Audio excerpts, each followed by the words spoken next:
మిర్దాద్ తన ముసుగును తొలగించడం. ముసుగుల గురించి, ముద్రల గురించి వ్యాఖ్య. ఇక్కడ మైకేల్ నైమీ గారు ఆ గ్రంథాన్ని మైకేల్ నైమీ గారికి షమాదం అప్పచెప్పారు కదా. ఇప్పుడు ఆ గ్రంథాన్ని ఈయన ఫస్ట్ లెసన్ నుంచి చదువుతున్నారనమాట. ఇంతవరకు షమాదంకి మైకేల్ నైమీ గారికి జరిగిన అనుభవం అదంతా. ఆయన అనుభవంలో ఆయన శూన్య స్థితిలో ఉన్నప్పుడు, ఆ సుప్రీం కాన్షియస్నెస్ అంటే ఆ శూన్యంలో ఉన్నప్పుడు ఆయనకు అందిన అదంతా ఆయన ఆత్మలో నుంచి వచ్చిన ఆత్మప్రభు ఆ యొక్క డిస్కషన్ అదంతా. కానీ ఇక్కడ గ్రంథాన్ని ఆయన చదవడం అనేది స్టార్ట్ చేస్తారు. నరోండ అంటే ఆ 8 మందిలో చిన్న మఠాధిపతి. ఆ రోజు సాయంత్రం భోజనం బల్ల చుట్టూ 8 మంది చేరారు. వారి ఆజ్ఞ కోసం ఎదురు చూస్తూ మిర్దాద్ ఒక ప్రక్క నిలబడ్డాడు. వీళ్ళందరూ కూడాను, మిర్దాద్ అంటే వాళ్ళకి సేవకుడు కదా, కాబట్టి వాళ్ళందరూ ఆజ్ఞ అంటే ఆయన్ని వాళ్ళు ఎప్పుడైతే అక్కడికి అనుమతిస్తారో అప్పుడే ఆయన వాళ్ళ దగ్గరికి వెళ్ళాలి, ఫుడ్ కానీ ఏదైనా సర్వ్ చేయడానికి. సహచరులు అనుసరించవలసిన ఒక పురాతన నిబంధన ప్రకారం నేను అన్న పదం వీలైనంత వరకు వారు వాడకూడదంట. అక్కడ నేను, నాది, నేను ఇది సంపాదించాను, నా వల్ల జరిగింది అనేది నేను అనేది అక్కడ వాడకూడదంట ఆ పదం. అక్కడ మూల పురుషుడు ఎవరైతే ఉన్నారో నోవా, ఆయన అప్పుడు ఇచ్చినటువంటి ఒక నియమం అన్నమాట వాళ్ళది. షమాదం ఆ సంస్థ అధిపతిగా తాను సాధించిన విజయాల గురించి ఏకరువు పెడుతున్నాడు. షమాదం అక్కడ గొప్పలు చెప్పుకుంటున్నాడు అనమాట చాలా ఎక్కువగా. తను ఇదంతా ఈ యొక్క ఆర్క్ని ఇదంతా కూడా నేనే, ఈ ఆస్తులు పెరగటానికి కారణం నేనే అని చెప్పేసి ఆయన మొత్తం గొప్పలు చెప్పుకుంటున్నాడు. ఆ సంస్థ యొక్క అధిపతిగా తాను సాధించిన విజయాలు అంటే విజయాలంటే ఏమున్నాయి అక్కడ? డబ్బు పెరిగింది, బంగారం పెరిగింది, వజ్రాలు పెరిగాయి, ఇంకా పెద్ద పెద్ద రాజులు, రాజకీయ నాయకులు, పెద్ద పెద్ద వాళ్ళతో చేతులు కలిపాడు డానులతో. ఇంకా అవే అంటే ఆ భౌతికమైనటువంటి ఏదైతే ఉందో ఆ ఆస్తులు అవన్నీ కూడా, నా భూములు, ఆ పేదవాళ్ళందరినీ కూడాను తరిమేసి లేదంటే కొంతమందిని చంపేసి ఆ భూములు లాక్కుని ఆ యొక్క విస్తారంగా ఆ గుడిని పెంచటం, ఈవెన్ ఆస్తులు పెంచటం అనేది అతను చెప్పుకుంటున్నాడు. ఇవన్నీ నేను గొప్పగా చేశానని. అంతే కదా, అహంకారంకి మనస్సుకి ఏముంటుందండి? తెలివి ఏమీ ఉండదు కదా. అలాగే మాట్లాడుతూ ఉంటారనమాట. ఒక జ్ఞాని ఆయన మిర్దాద్ ఆయన కామ్గా ఉన్నాడు. 7 సంవత్సరాలు అయిపోయింది కదా. 7 సంవత్సరాలు ఆయన మౌనంగా వాళ్ళకి సేవలు చేస్తూ వచ్చాడు. వాళ్ళని భరించాడు. వాళ్ళు చేసిన హేళనలు, వాళ్ళు వెకిలి చేష్టలన్నీ కూడా అన్నీ కామ్గా భరిస్తూ ఆయన సైలెన్స్గా ఉన్నారంట, మౌనంలో ఉన్నాడు. ఆయన చాలా జ్ఞానాన్ని సంపాదించుకున్నాడు, ఆత్మశక్తిని పోగు చేసుకున్నాడు. కానీ ఆయన దగ్గర ఈ షమాదమేమో ఇలాగ మాట్లాడుతున్నాడు. షమాదం ఆ సంస్థ అధిపతిగా తాను సాధించిన విజయాల గురించి ఏకరువు పెడుతున్నాడు. పేరు ప్రతిష్టలను, ఐశ్వర్యాన్ని తాను ఎంతగా పెంచింది చెప్పాడు. అది ఆర్క్, ఆ మఠాన్ని ఎలాగా దానికి పేరు వచ్చింది, అది ఎలా అసలు అక్కడ ఆస్తులన్నీ ఎలా పెరిగాయి, ఐశ్వర్యాన్ని ఎలా గడించింది, అదంతా కూడా చెప్తున్నాడు. అలా చెబుతున్నప్పుడు నిషేధించబడిన మాటలను చాలా ఎక్కువగా వాడాడు. నేను అనే మాట వాడకూడదు కదా, కానీ నేను చేశాను, నేను సంపాదించాను, నేను ఇదంతా సృష్టించాను, నా వల్లే జరిగింది అంటూ చెప్పుకుంటూ వస్తున్నాడనమాట. మైకేయన్ షమాదంని సున్నితంగా మందలించాడు. మైకేయన్ అంటే ఇంకొక గురువు, ఆ 9 మందిలోనే 8 మందిలో ఒక గురువు అనమాట.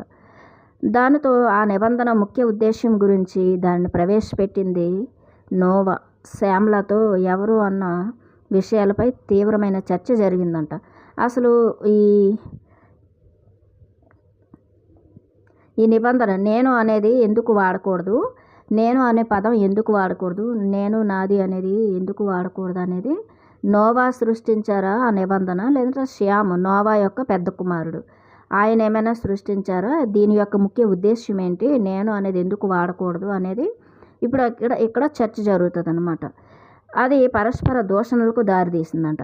ఆ 7 మంది కదా! ఇప్పుడు మిర్దాదు పక్కనున్నారు. 9వ గురువుగా ఆయన్ని చేర్చుకోలేదు. ఆయన ఒక సేవకుడుగా ఉన్నాడు. 7 సంవత్సరాలు దాటిపోయింది. అయినా మౌనంగా ఉన్నారు. ఆ టేబుల్ పైన వాళ్ళందరికి భోజనం వడ్డిస్తూ ఏడో సంవత్సరం ఇది జరుగుతున్నది. 7 సంవత్సరం దాటి 8వ సంవత్సరం వస్తుంది. ఆ టైంలో ఈ చర్చ జరుగుతుందనమాట. ఎందుకు నేను అనే పదం వాడకూడదు. ఆ యొక్క మూల పురుషుడైన నోవా ఆ పెద్దాయన ఎందుకు అసలు అది నియమాన్ని పెట్టారు, ఆ నియమ నిబంధనలు, దాని ఉద్దేశం ఏంటనేది అక్కడ చర్చ వచ్చింది. కానీ అలాగా ఆ చర్చ అనేది ఈ సమాధంకి ఒప్పుకోవట్లేదు. నేను అనేది అహంకారానికి సంబంధించింది కదా!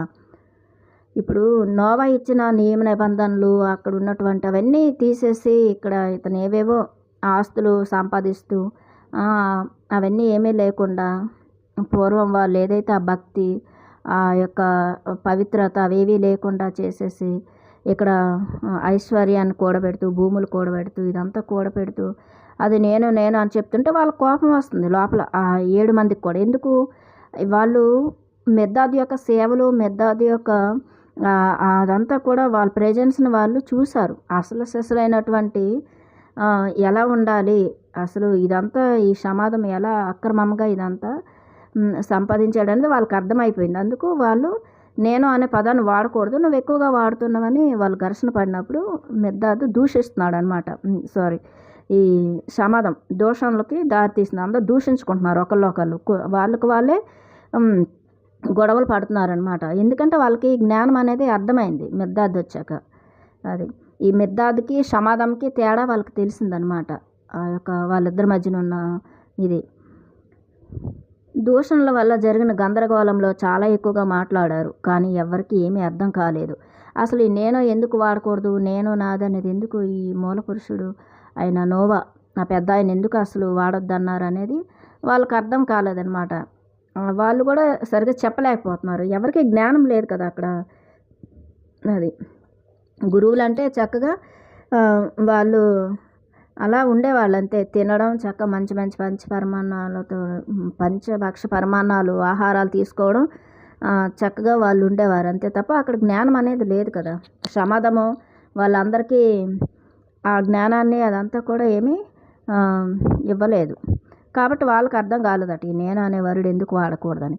నేను అంటే ఏంటి, నేను నాది అనేది అహంకారం, మనస్సు చేసే ఇది కదా అది ఒక ప్రలోభం. నేను నాదనేది అది సరికాని వ్యక్తిత్వం నుంచి వచ్చింది.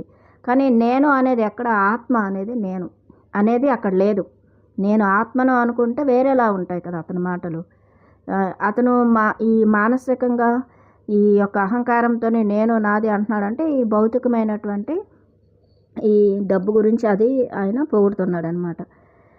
గందరగోళాన్ని నవ్వులాటలాగా మారాలని సమాధం మిర్దాదు వైపు తిరిగి ఎగతాళిగా అన్నాడంట. చూడండి మూల పురుషుడి కన్నా గొప్పవాడు ఇక్కడ ఉన్నాడు అని చెప్తున్నాడు.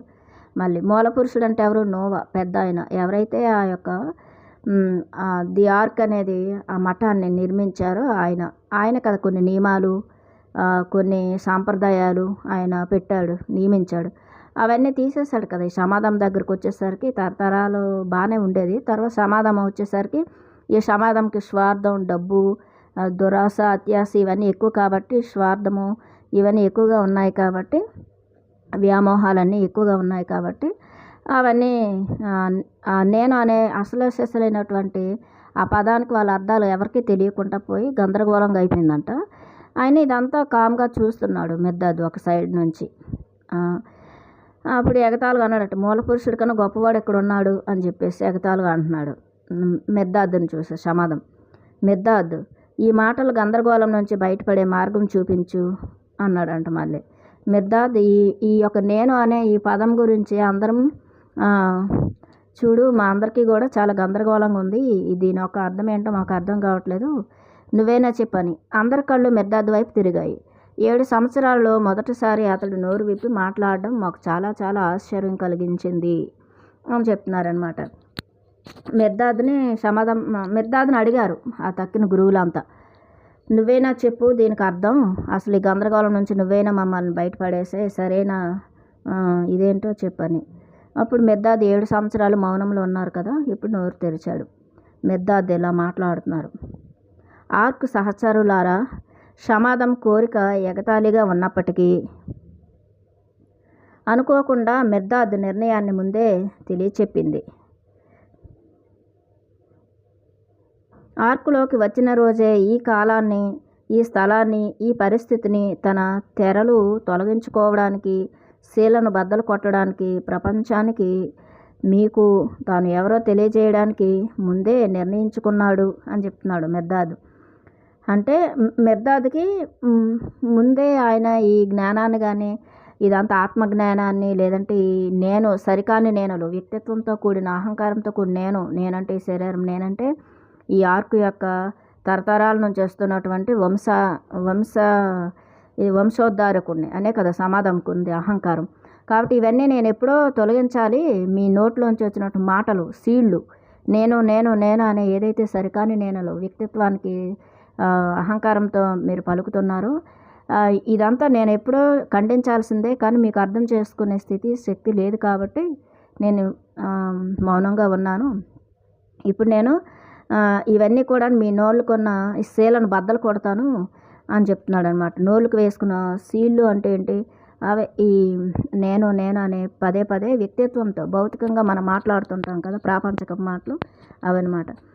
మీరు ఈ ప్రపంచము నా బోధనలు అర్థం చేసుకోగల స్థితికి వచ్చినప్పుడు మీ నోటి శీలను, మీ ముఖాలపైన ఉన్న ముసుగులను ఎలా తొలగించాలో బోధించి, ఎలా తొలగించుకోవాలో బోధించి, మీ అభౌతిక సౌందర్య స్థితి ఏమిటో, మీరు ఏమిటో మీకు పూర్తిగా అర్థమయ్యేలా చేయడానికి మిర్దాద్ 7 శీళ్లతో తన నోరుని మూసుకున్నాడు. 7 ముసుగులు తెరలలో ముఖాన్ని కప్పుకున్నాడు అని చెప్తున్నాడు అనమాట మిర్దాద్. మీరు ఎప్పుడైతే ఈ ఆత్మజ్ఞానాన్ని, ఈ బోధనలు, నా బోధనలు అంటే ఆత్మ యొక్క బోధనలు, ఆత్మజ్ఞానాన్ని, మీరు అసలైన నేను ఆత్మను అనేటువంటి ఇదంతా ఎప్పుడైతే మీరు అర్థం చేసుకునే శక్తి స్థితి వచ్చినప్పుడు నా నోటి శీలను నేను నా ముఖాలపై వేసుకున్న ముసుగులను తొలగించుకోవాలి అనుకున్నాను అంటున్నారు. అది మీ అభౌతిక సౌందర్య స్థితిని అన్నారు. మీ అభౌతిక సౌందర్య స్థితి అంటే ఏంటి? ఆత్మ. భౌతికంగా కనిపిస్తున్న ఈ శరీరము, ఆ మనస్సు, ఆ సంస్కారాలు, అహంకారము అవేవి మీరు కాదు. మీ లోపల ఉన్నటువంటి ఆ శుద్ధ చైతన్యం, ఆ ఆత్మ. మీరు ఆ అభౌతిక సౌందర్య స్థితి అన్నారు. ఆత్మ సౌందర్యం, సౌందర్యాన్ని, మీ అంతరాత్మను మీకు పరిచయం చేయాలని నేను నిర్ణయించుకున్నాను అని చెప్తున్నారనమాట మిర్దాద్.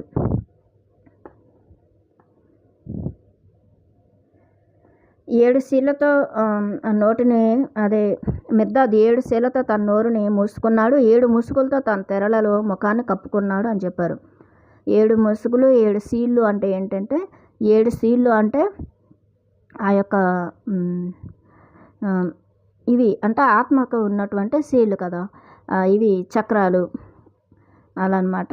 ఇంకా ఆత్మకున్న ముసుగులు, ముసుగులు అంటే ఆయన ఆ యొక్క ఓర్పు, నేర్పు, సహనము అన్నింటితో వాళ్ళ దగ్గర ఉన్నాడనమాట. అంతవరకు తపస్సు, శాంతి, క్షమాగుణం, కరుణ ఇట్లాంటి ముసుగులు వేసుకున్నాడు ఆయన. మంచి హృదయంతో ఆయన ఉన్నారు కాబట్టి వాళ్ళందరూ అజ్ఞానంలో ఉన్నారు. వాళ్ళు ఇంకా తక్కువ స్థాయి ఆత్మస్థితిలో ఉన్నారు, వాళ్ళు ఇంకా భౌతికవాదంలో ఉన్నారు అని చెప్పేసి అవగాహన అనేది చేసుకుని కాముగా ఉన్నారనమాట మిర్దాద్. వీళ్ళందరూ అక్కడికి వచ్చి మిర్దాద్ వాళ్ళతోనే ఉండి, వాళ్ళతోనే జీవించి, వాళ్ళకే సేవలు చేస్తూ, వాళ్ళలోనే ఆయన ఎనర్జీని అక్కడంతా కూడాను స్ప్రెడ్ చేస్తూ నెమ్మదిగా వాళ్ళు కూడా మిర్దాద్కి స్నేహితులు అయ్యేలాగా చేసుకుని అప్పుడు చెప్తారనమాట. మీ కళ్ళు చాలా పొరలతో కప్పబడ్డాయి. ఇక్కడ మిర్దాద్ అంటే ఎవరనుకున్నాం మనం? ఆత్మ కదా. ఆత్మ తను 7 శీళ్ళు 7 ముసుగులు అన్నారు ఇక్కడ. తన 7 శీళ్ళు 7 ముసుగులు అంటే ఆత్మ 7 శరీరాలు ధరిస్తుంది కదా. మన physical body, mental body, emotional body, ఇవన్నీ కదా. అలాగే 7 ముసుగులు అంటే 7 చక్రాలు, 7 శీళ్ళు అంటే 7 చక్రాలు. 7 చక్రాలు ఆత్మ అనేది 7 చక్రాలు 7 శరీరాలను ధరించి ఉంటుంది. అది మీ కళ్ళు చాలా పొరలతో కప్పబడ్డాయి. మీరు చూసే ప్రతిదీ ఒక పొరే అని చెప్తున్నారు. మీ కళ్ళు చాలా పొరలతో కప్పబడ్డాయి అని చెప్తున్నారు. పొర అంటే మాయ. మనం కంటితో ఏదైతే ఈ పదార్థ జగత్ ఏదైతే చూస్తున్నామో ఆ శరీరాలు ఇవన్నీ సత్యం అనుకుంటున్నాం అనమాట. ఆ యొక్క పదార్థం వెనక ఉన్నటువంటి ఆ చైతన్యం మనకు కనిపించట్లేదు కదా. మన ఈ భౌతికమైన కళ్ళకి అదేది కనిపించదు. మనం ధ్యాన సాధనలోనే మన మూడో కన్ను మనం చక్కగా యాక్టివేషన్ జరిగిన తర్వాత ఆ జ్ఞాన నేత్రంతోనే ఇదంతా మనకు అర్థమవుతుంది. మీ నోర్లు చాలా శీలతో మూయబడ్డాయి. మీరు మాట్లాడే ప్రతి మాట ఒక శీలే అని చెప్తున్నారు. అంటే అసత్యం మాట్లాడడం, అబద్ధం మాట్లాడడం, మాయ అంటే మోసగించాలని మాట్లాడటం, ఇవన్నీ కూడా మాయకి సంబంధించిన మాటలే. అవన్నీ శీళ్ళు మీ నోటికి. అది ఆత్మ నుంచి వచ్చే, అంతర్వాణి నుంచి వచ్చే ప్రబోధం కాదు మీరు మాట్లాడే మాటలు. ఆత్మ నుంచి డైరెక్ట్గా ఆత్మ నుంచి వచ్చే మాటలు వేరేగా ఉంటాయి కదా. సత్యం మాట్లాడుతుంది కదా ఆత్మ. కానీ మీ మాటలన్నీ మీ ఎమోషన్స్తోని, మీ యొక్క మనసు నుంచి, ఆలోచనల నుంచి వచ్చేవి, మీ యొక్క శరీర అనుభూతుల నుంచి వచ్చేవి, మీ యొక్క కాముకతతో వచ్చేవి. మీదంతా కూడాను మలినమైనటువంటి ఆ మనసు నుంచి వచ్చేవే అని చెప్తున్నారనమాట. ఆ సంస్కారాలతో మాట్లాడేవి, అహంకారంతో మాట్లాడినవి, అవన్నీ ప్రతి మాట కూడా ఒక శీలే మీకు అని చెప్తున్నారనమాట ఆ మాటలు. అన్ని వస్తువులు, వాటి రూప స్వభావాలు ఏవైనా అన్నీ తెరలే, పొత్తిగుడ్డలే. వాటితో జీవితం చుట్టబడుతుంది, కప్పబడుతుంది అంటున్నారనమాట. అన్ని వస్తువులు, వాటి రూప స్వభావాలు ఏవైనా, ఇప్పుడంటే మనుషులు, జంతువులు అన్నింటిలో కూడా చైతన్యం ఉంది. చెట్లలో వృక్షజాతి, ఖనిజ జాతి, మరి మానవ జాతి, ఈ అన్నింటిలో కూడాను ఆ యొక్క చైతన్యం ఉంది కదా, ఆత్మ అనేది ఉంది. కాబట్టి ఇవన్నీ కూడాను తెరలే అంటున్నారనమాట. ఈ కాలము, ఈ యొక్క అన్నీ కూడా ఇవన్నీ ఒక తెరలే. ఈ సృష్టి అంతా ఒక తెర, పొత్తిగుడ్డలే అంటున్నారు. ప్రతి ఒక్క ఆత్మ కూడా ఎన్నో పొత్తిగుడ్డలు అంటే ఆ యొక్క ముసుగులు ఉన్నాయి అందరిలో.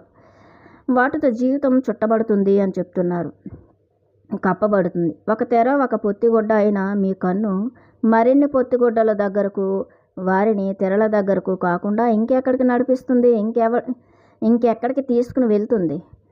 అది మన కళ్ళకు తెరలు ఉన్నాయి, మాయ పొరలు ఉన్నాయి మనకి. మన పొత్తిగుడ్డలైన మన కళ్ళు ఇవన్నీ కూడా ఇంకో పొత్తిగుడ్డల కాడికే తీసుకుని వెళ్తాయి. పొత్తిగుడ్డలు అంటే ఏంటి? మనం నేను భౌతిక శరీరం, నేను ఈ శరీరమే, నేను అంటే నా మనస్సే, నా సంస్కారాలే, నా అహమే, నా చిత్తమే నేను, అంతే కదా. ఈ ఇంద్రియాలే, ఈ ఇంద్రియ సుఖాలే సత్యం, శాశ్వతం. ఇదే ఈ భౌతికతే అసలైన సత్యం, ఇక్కడ ఇంకేమీ లేదు అని చెప్పేసి మనం అనుకున్నప్పుడు ఇంకా ఈ భౌతికతలో ఉన్న నేను ఈ భౌతిక ప్రపంచం లోపలికి దూకుతాను. ఆ భౌతికమైన సంస్కారాలతో ఉన్న వాళ్ళతోనే స్నేహాలు చేస్తాను, భౌతికమైన వాటితోనే నేను జీవిస్తూ ఉంటానన్నమాట. అదే సత్యం అనుకొని అని చెప్తున్నారు. మీ కళ్ళకు తెరలు వేసుకున్నారని చెప్తాను. తెరలు అంటే మనకి ఈ రెండు కళ్ళతో ఏం కనిపిస్తుంది? ఆ భౌతికతే కనిపిస్తుంది. ఇదే సత్యం. ఆ సృష్టికర్త ఏదైతే సృష్టించాడో, ఈ సృష్టి వెనక ఉన్న సృష్టికర్త మనకు కనిపించాడు కదా. ఈ అన్నింట్లో ఉన్నటువంటి ఆత్మ చైతన్యం మనకు ఎవరికీ కనిపించదు. ఎందుకంటే నేను ఒకటి ఆత్మనని నాకు తెలియదు కదా. నా ఆత్మ సాక్షాత్కారం నాకు కాలేదు, నా ఆత్మ అనుభూతి నేను పొందలేదు. నేను ఆత్మని కాకుండా ఈ ఏవైతే ఆత్మ ధరించిందో, ఈ భౌతిక శరీరము, ఈ మనోమయ శరీరము, ఈ భావోద్వేగాల శరీరం, ఈ యొక్క అనుభూతిక శరీరము, ఆనందమయ శరీరం, ఈ శరీరాలు ఏవైతే ఉన్నాయో అవే నిజం అనుకుంటాం, అంతే కదా. కాబట్టి వీటితో ఎవరైతే జీవిస్తున్నారో వాళ్ళతోనే మనం స్నేహాలు చేస్తాం, వాళ్ళతోనే బంధాలు, బాంధవ్యాలు, కర్మలు అన్నీ మనకు ఉంటాయన్నమాట. అందులో మనం ఆ మాయలోనే పడుతూ ఉంటాము. మళ్ళీ ఈ భౌతిక ప్రపంచంలో ఏదైతే పదార్థం కనిపిస్తుందో, పదార్థ జగత్తునే ఇష్టపడతాము. ఇది నాది, ఇది నాది అని చెప్పేసి ఆస్తులు కూడబెట్టుకోవడం, కీర్తి ప్రతిష్టలు, ఇవే అదనమాట. దీనికి చాలా లోతైన అంతరార్థం ఉంది. మనం ఆలోచిస్తుంటే వస్తూనే ఉంటుంది జ్ఞానం. అది అన్ని వస్తువులు, వాటి రూప స్వభావాలు ఏవైనా అన్నీ తెరలే, పొత్తిగుడ్డలే. వాటితో జీవితం చుట్టబడుతుంది, కప్పబడుతుంది. ఒక తెర, ఒక పొత్తిగుడ్డ అయిన మీ కన్ను మరిన్ని పొత్తిగుడ్డల దగ్గరకు, వారిని తెరల దగ్గరకు కాకుండా ఇంకెక్కడికి నడిపిస్తుంది అని చెప్తున్నారు. నువ్వు భౌతికతలో ఉన్నావు, నీ జీవితమే నేనంటే ఈ శరీరమే అనుకుంటున్నావు, నేనంటే ఈ మనస్సు, ఈ ఆలోచనలు, ఈ దుర్గుణాలు, లేదంటే ఈ కుసంస్కారాలు, దుసంస్కారాలు, ఈ మాయ అనే మాయనే నువ్వు ఇష్టపడుతున్నావు, మాయలోకే నువ్వు వెళ్తావు. ఇంకెక్కడికి వెళ్తావు అంటున్నారు. ఇంకెక్కడికి తీసుకుని వెళ్తుంది నీ సంస్కారం అని చెప్తున్నారు. అది ఆ నేను అనేది ఏదైతే ఉందో, ఆ సరికాని నేను, అహంకారంతో కూడిన నేను అంటే మనస్సు నిన్నెక్కడ తీసుకెళ్తుంది? నీ మనస్సు మాయలోనికే నిన్ను తీసుకెళ్తూ ఉంటుంది. మాయలోనే నిన్ను ముంచి తేల్చుతూ ఉంటుంది. ఆ మాయనే నిజమని చూపిస్తుంది. అదే నిరూపిస్తుంది కూడా అది సత్యమని అని చెప్తున్నారు. మాటలు అవి అక్షరాలలో బంధింపబడలేదా అని చెప్తున్నారు. మీరు ఆడే మాటలన్నీ కూడాను అక్షరాలలో బంధింపబడలేదా? నేను అంటే మనస్సు, నేనంటే శరీరము, నేనంటే ఫలానా, నేనంటే ఒక టీచరు, లేదంటే నేను ఇంత ఐఏఎస్ ఐపీఎస్ ఇట్లాంటివన్నీ అది అంతే. ఇవన్నీ కూడాను అందుకే రమణ మహర్షి దగ్గరికి ఎవరు వెళ్ళినా కానీ నువ్వెవరివో తెలుసుకో అనేవారంట ఆయన. ఎంత సింపుల్గా, అంత లోతైన, అంత సముద్రం అంత ఆత్మజ్ఞానాన్ని ఆయన నువ్వెవరివో తెలుసుకో అని చెప్పేవారు. నువ్వెవరు అని అడిగేటప్పుడు వాళ్ళు నేనంటే ఫలానా కలెక్టరు, లేదంటే ఫలానా సీఎం పిఎం, లేదంటే టీచరు, నేను ఆడ మగ, మాది ఈ ఊరు ఆ ఊరు ఎన్నో చెప్పేవారు. నేనంటే మనిషి ఎలా చెప్పేవారు. అవేవి కాదు, నువ్వెవరో తెలుసుకునేవారు ఆయన. నువ్వెవరు? నేను ఒక ఆత్మ, నేను ఒక శుద్ధ చైతన్యం, నేను అంతటా ఉన్నాను అని చెప్పేసి అది ఎవరైతే ఆత్మ సాక్షాత్కారాన్ని, ఆత్మానుభవాన్ని పొందుతారో వాళ్ళకి మాత్రమే తెలుస్తుంది. ఒక శీలైన మీ నోరు వారి శీల గురించి తప్ప వేరే దేని గురించి మాట్లాడగలదు అని చెప్తున్నారు. నీ నోట్లో వచ్చే ఆ మాటలన్నీ కూడా శీళ్ళు అంటే నేనులు, నేను నేను నేను అనేది అహంకారంతో కూడిన నేను.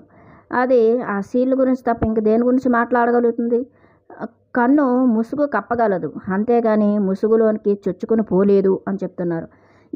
ఇదేదైతే ఈ కళ్ళు అనేవి ఈ భౌతిక శరీరాన్ని, ఈ భౌతికతను మాత్రం చూస్తాయి ఎంతైనా, అంతేకాని అందులోపలికి వెళ్ళి చూడగలదా? ఆత్మను చూడగలదా? ఈ కళ్ళు, ఈ రెండు కళ్ళతో నువ్వు ఈ యొక్క నీ లోపల ఉన్న ఆత్మను చూడలేవు. ఇంక ఎదుటి మనిషిలో ఉన్నటువంటి ఆత్మ అనేది నువ్వు తెలుసుకోలేవు.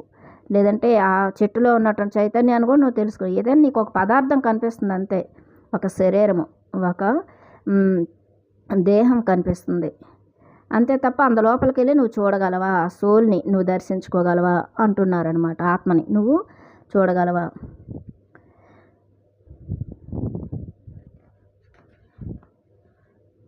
నోరు సీలు వేయగలదు కానీ శీలను బద్దలు కొట్టలేదు. నీ నోరు అనేది సీలు వేసేస్తుంది తప్ప ఆ శీలను మాత్రం బద్దలు కొట్టుకోలేదు నీ సీలు, నీ యొక్క నోరు అని చెప్తున్నారు. నువ్వు ఎప్పుడైతే ఆత్మ కాకుండా ఈ దేహమే నేనని అంటూ ఉంటావో, నేనంటే మనస్సు అంటావు, నేనంటే ఈ సంస్కారాలు, ఈ అహంకారము, ఈ వ్యామోహాలు, ఈ పిచ్చి కోరికలు, ఈ కాముకతలు, ఇవన్నీ ఏదైతే అనుకుంటున్నావా అని భౌతిక శరీరంలో ఉన్నటువంటి ఇంద్రియ సుఖాలు, ఇంద్రియాలు, ఇవన్నీ నీవేవైతే అనుకుంటున్నావో అవన్నీ కూడాను నీ శీలను బద్దలు కొట్టగలవా అంటున్నారనమాట. వీటన్నింటిని నువ్వు బద్దలు కొట్టగలవా అంటున్నారు. ఆ రెండింటి నుంచి వేరే ఇంకేమీ ఆపేక్షించవద్దు అంటున్నారు.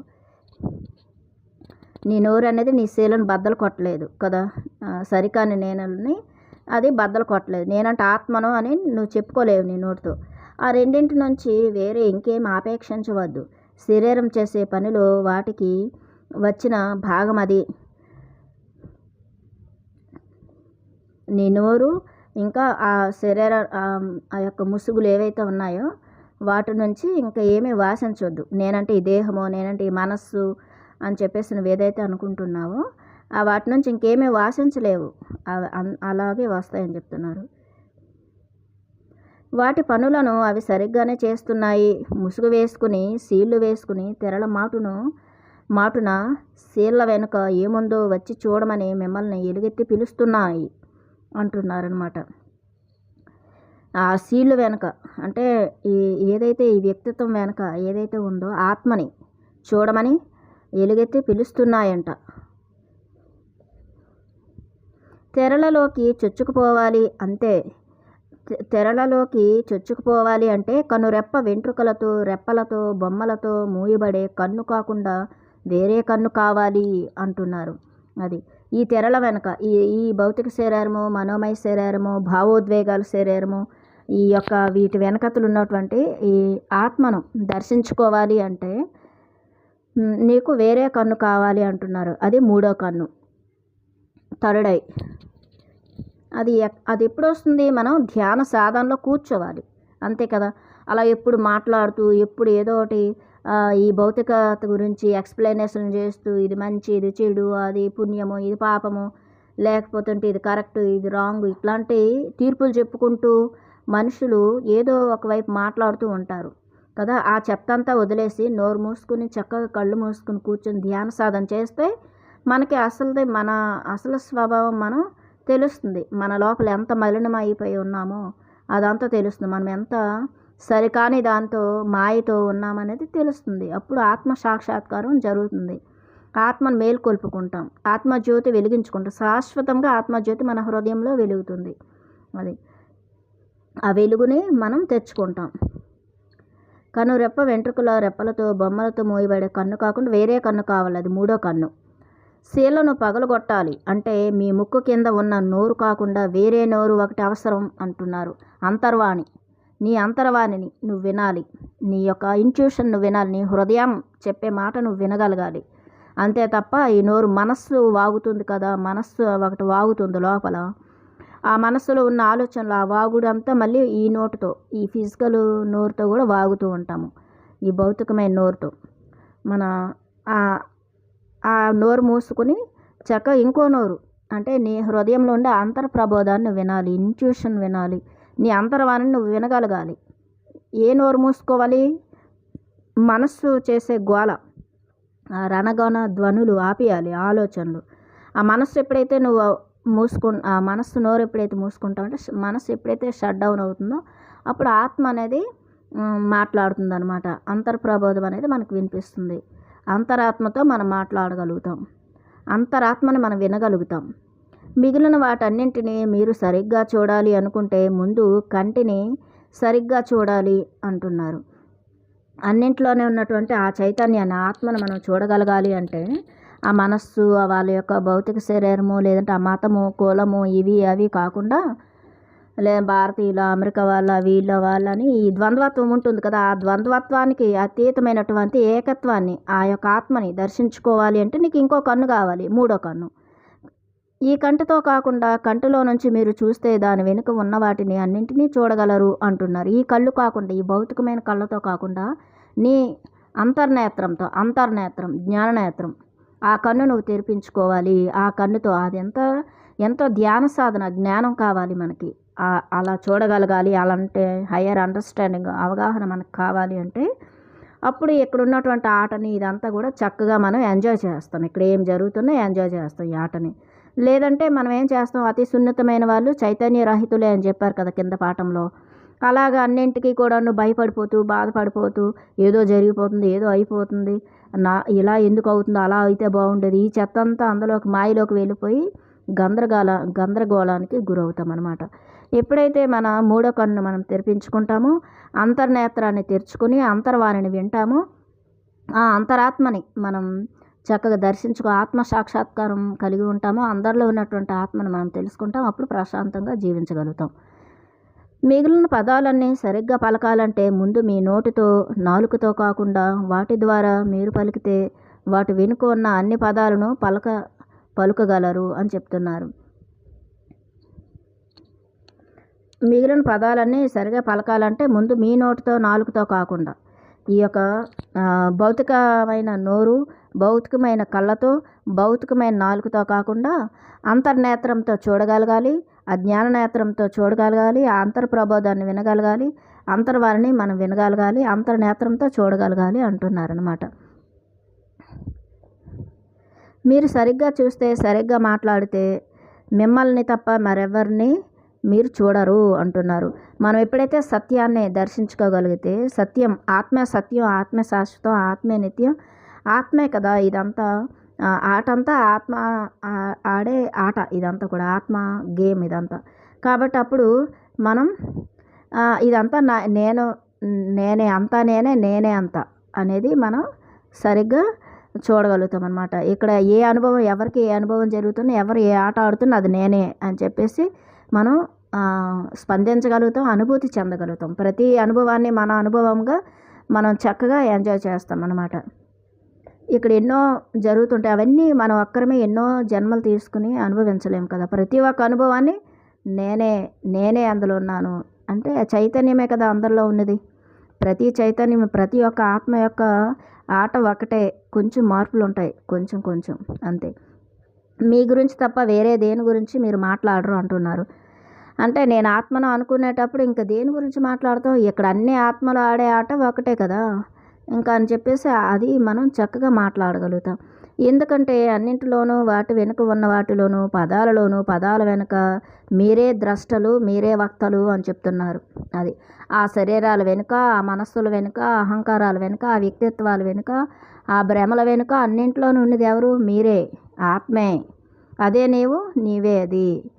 ఆత్మ అనేది అంతటా ఉంది, ఆ చైతన్యం అని చెప్పేసి అంటున్నారు. అది ఈ రూపాలు వేరు, మన ఆత్మ ధరించినటువంటి శరీరాలు వేరు వేరు శరీరాలు, కానీ అనుభవాలు, ఆ పాఠాలు అన్నీ కూడాను ఒకటే.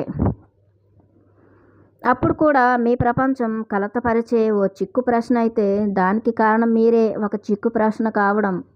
మీ మాట ఒక దుఃఖపూరితమైన చిక్కు త్రోవ అయితే దానికి కారణం మీరే ఒక చిక్కు త్రోవ కావడం అంటున్నారు. మీరు ఈ యొక్క పదార్థం వెనుకున్నట్టు ఆ చైతన్యాన్ని కానీ దర్శించలేకపోతే మీరు కలతలకే గురవుతారు, గందరగోళానికే గురవుతారు. ఈ గేమ్, ఈ యొక్క ఆట, ఈ భూమండలం మీద జరుగుతున్నటువంటి ఆత్మ ఆడే ఈ ఆటని నువ్వు చక్కగా ఎంజాయ్ చేయలేవు కదా. ఈ ఆత్మ పాఠాలు నువ్వు నేర్చుకోకపోతే, నువ్వు ఇదంతా నువ్వు తెలుసుకోకపోతే, నువ్వు ఆత్మని నువ్వు అనుభవంలోకి తెచ్చుకోకపోతే నీకు ఇదంతా చిక్కు ప్రశ్నలుగా, గందరగోళంగా, దుఃఖపూరితమైపోతుంది నీ జీవితం అని చెప్తున్నారు. మాయలో మనం కూరుకుపోతూ ఉంటాం అన్నమాట. అంటే మంచి చెడులు, ద్వంద్వత్వం. మంచి జరిగింది అనుకోండి హ్యాపీగా ఉంటారు, మనకి నచ్చనిది జరిగినప్పుడు దుఃఖంలోకి వెళ్తాం, అలాగనమాట.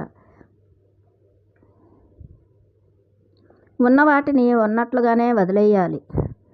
ఏదైతే ఉందో దాన్ని అలా వదిలేయాలి. ఎవరినైనా మనుషులను కూడా అంతే, వాళ్ళు ఎలా ఉండాలనుకుంటున్నారో వాళ్ళని అలాగే ఉండనివ్వాలి, మార్చకూడదు. దేనిలాగా మార్చకూడదు. ఒక మత మార్పిడి కానీ, లేదంటే ఇంకొకలా మార్చాలని అలా ఎప్పుడు కూడాను వాళ్ళని స్ట్రగుల్కి గురి చేయకూడదు. ప్రతి ఒక్కరూ వాళ్ళ ఆత్మానుభవాలు, ఆత్మపాఠాలు, కర్మపాఠాలు, వాళ్ళ యొక్క ఆత్మానుభవాలు వేరేగా ఉంటాయి, ఆత్మస్థితి వేరు, అంతే కదా. కాబట్టి మనకు అదేమీ తెలియనప్పుడు వాళ్ళని మనం ప్రెజర్ చేయకూడదు అనమాట. నువ్వు జ్ఞానిగా మారాలి, లేదంటే నువ్వు మతం మారాలి, లేదంటే నువ్వు ఈ యొక్క ఇందులోకి రావాలి, అదంతా గందరగోళానికి గురి చేయకూడదు మనుషుల్ని. ఉన్న వాళ్ళని ఉన్నట్లుగానే వదిలేయాలి. ఏ మనిషి ఎలా ఉండాలనుకున్నా వాళ్ళని అలాగే ఉండనివ్వాలి. ఆ ఆత్మ యొక్క అనుభవాలు అక్కడ నేర్చుకుంటుంది కాబట్టి దాన్ని మనం యాక్సెప్ట్ చేయాలన్నమాట, అంగీకరించాలి.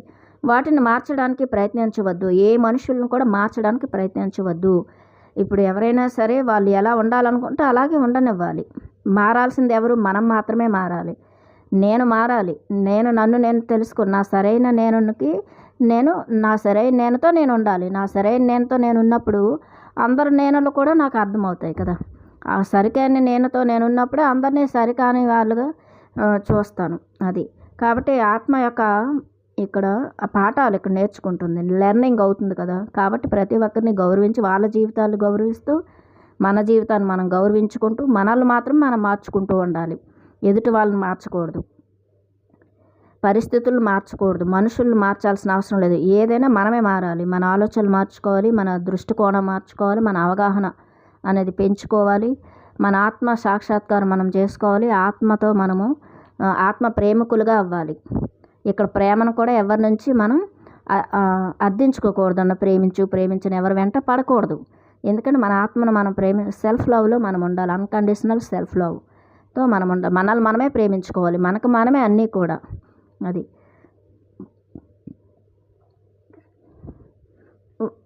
ఉన్న వాటిని ఉన్నట్లుగానే వదిలేయాలి, వాటిని మార్చడానికి ప్రయత్నించవద్దు. ఇక్కడే పెద్ద గందరగోళం మనకు మొదలవుతుంది. ప్రతి ఒక్కరిని మార్చాలని మనం చూస్తామన్నమాట. ఆ మార్చాలనుకునేటప్పుడు మనకు మనం చాలా హాని చేసుకుంటాం. ఎందుకంటే వాళ్ళ యొక్క ఆత్మపాఠాలకి, వాళ్ళ యొక్క కర్మపాఠాలకి మనము అడ్డుపడుతుంటాం, ఆపేస్తుంటాం. వాళ్ళని వాళ్ళలా బ్రతకనివ్వకుండా మన యొక్క నమ్మకాల వ్యవస్థలు, మన కోరికలు, మన యొక్క ఇష్టాలు అన్నీ పక్క వాళ్ళ మీద రుద్ది మార్చాలని చూస్తాం. అది చేయకూడదు. ఎవరిని వాళ్ళలాగా ఇక్కడ ఉండనివ్వాలన్నమాట. మీరు అలా ఎందుకు ఉంటారో అందుకే అవి వాటిలాగా ఉంటాయి. మీరే వాటికి చూపు మాట ఇస్తారు. అవి తమంతట తాముగా చూడవు, మాట్లాడవు అని చెప్తున్నారు. ఇక్కడ ఏదైనా సరే ఒక పరిస్థితులు కానీ, మనుషులను కానీ, సంఘటనలు కానీ, ఏదైనా మన జీవితాన్ని కానీ, మనం ప్రతిదాన్ని కూడా దాన్ని ఉన్నది ఉన్నట్లుగానే చక్కగా మనము ఉండనివ్వాలి. ఎందుకంటే మనం ఎలాగైతే ఇప్పుడు నేను ఎలాగైతే నాలా ఉండాలని, నేను నాతో ఉండాలని, నాకు ఇష్టమైనట్లుగా నాకు ఒక ఇది ఉంటుంది కదా, నా జీవితం అలాగనమాట. నా లైఫ్ స్టైల్ నాకు ఎంత ఇష్టమో ఎదుటి వాళ్ళది కూడా మనం అలాగే గౌరవించాలి. మతాన్ని కానీ, వాళ్ళ యొక్క జీవిత విధానాన్ని కానీ, వాళ్ళ యొక్క నమ్మకాల వ్యవస్థను కానీ, వాళ్ళు ఏది నమ్ముకుంటే దాన్ని మనం గౌరవిస్తూ మనం కామ్గా ఉండడమే మంచిది అని చెప్తున్నారనమాట. అవి నిష్ఠూరంగా మాట్లాడితే మీరు ఏమన్నారో ఆలోచించుకోండి. అవి అందవికారంగా కనిపిస్తే ముందు చివర మీ కంటికి పరీక్షించండి అని చెప్తున్నారు. ఎవరైనా కానీ ఏదైనా చెడుగా మాట్లాడారని చెప్తుంటాం మనం. వాళ్ళ మాటలు బాగాలేదు, వాళ్ళు అలా పనులు చేస్తున్నారు, అది తప్పు ఒప్పు అంటూ మనం అందరినీ తీర్పులు చెప్తూ ఉంటాం కదా. అది మంచి చెడు, అలా చేయకుండా ఉండాల్సింది, ఇలా చేయాల్సింది అని చెప్పేసి. అసలు మనం ఎవరు వాళ్ళ జీవితంలో వాళ్ళ ఆత్మ యొక్క ప్రణాళికలో ఆత్మ ఎలాంటి పాఠాలు నేర్చుకోవాలని వచ్చిందో అవే చేస్తూ ఉంటుంది, అవే మాట్లాడుతూ ఉంటుంది. కానీ మనకు నచ్చట్లేదు కదా. ఎదుటి వాళ్ళ యొక్క నమ్మకాలు కానీ, వాళ్ళ జీవితం కానీ, వాళ్ళ యొక్క లైఫ్ స్టైల్ కానీ, ఏదైనా కానీ వాళ్ళు మాట్లాడే మాట తీరు కానీ, వాళ్ళు చేసే పనులు కానీ ఏవైనా నచ్చకపోతే ఆయన ఏం చెప్తున్నారు మిర్దాద్ అంటే, మీ యొక్క ఆలోచనలు మార్చుకోండి, మీ యొక్క అంధత్వాన్ని మీరు మీ కంటి పరీక్షలు బాగా చేసుకోండి, అంటే మీ దృష్టి కోణం మార్చుకోండి అని చెప్తున్నారు. అంతే కదా. ప్రతి ఒక్క ఆత్మకి తనకి ఏం కావాలో అది చేస్తుంది. దాన్ని చేయకుండా ఆపేసే హక్కు అధికారం మనకు లేదు. ఎవరిని కూడా వాళ్ళు మార్చకూడదు, వాళ్ళని వాళ్ళలాగే యాక్సెప్ట్ చేయాలి. అన్కండిషనల్ యాక్సెప్టెన్స్ అనేది మనకు ఉండాలి. అన్కండిషనల్ యాక్సెప్టెన్స్ అనేది ఉండాలన్నమాట. అన్కండిషనల్ లవ్ ఉండాలి. ప్రతి ఒక్క ఆత్మ తన ఆత్మ పాఠాలు నేర్చుకుంటుంది అనేది మనం అర్థం చేసుకోవాలి. వాటి తెరలను తొలగించమని అడగవద్దు, మీ తెరలను తొలగించుకోండి అని చెప్తున్నారు. ఎదుటి వాళ్ళని ఎదుటి పరిస్థితులు లేదు ఏదైనా సరి చేసుకోండి, మీరు ఇలా ఉండండి అలా ఉండండి, అది కాదు ఇది కాదని మీరు చెప్పొద్దు. మీ యొక్క అన్నీ మీ ఆలోచనలు సరి చేసుకోండి, మీ బుద్ధిని సరి చేసుకోండి, మీ యొక్క అంధత్వాన్ని అన్నింటినీ తొలగించుకోండి, అంటే దృష్టికోణం మార్చుకోండి. సృష్టి చాలా బాగుంటుంది. ఇది ఎంతో హయ్యర్ అండర్స్టాండింగ్ అండి. ఇది చాలా గొప్ప అవగాహన అనమాట. అంతే. ఇక్కడ మనల్ని మనం మార్చుకోవడానికి ఒక జీవితం సరిపోదు. అసలు మనమే మన మనసు, మన అహంకారము, మన బుద్ధి, మన చిత్తము, ఇవన్నింటితో కూడా మన ఇంద్రియాలతో మనకి ఎప్పుడు కూడాను మన మాట ఇవి వినవు. వీటితోనే మనకు సరిపోతుంది కదా. మనం ఒక ఆత్మ కదా. ఆత్మ వైపు వెళ్ళాలి, ఆత్మ పురోగమనం వైపు వెళ్ళాలంటే ఇవే మనకి ఎన్నో అడ్డుపడుతూ ఉంటాయి. కానీ ఎదుటి మనిషిలో ఉన్నవన్నీ మనం ఎలా ఆపగలుగుతాం? అంతే కదా.